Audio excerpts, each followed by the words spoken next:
Daí galera, passeio da Triumph. Galera das Triumph aí, ó. Os únicos que estão fazendo barulho são os caras que estão de CG.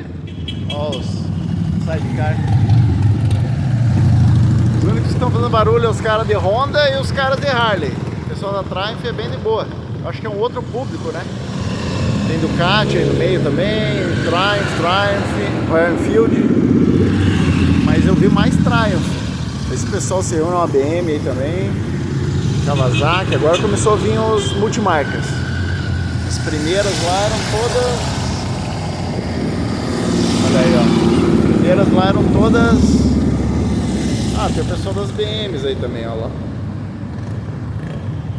Passeio aí. Aí tá vindo o pessoal da BYD. Olha aí, ó.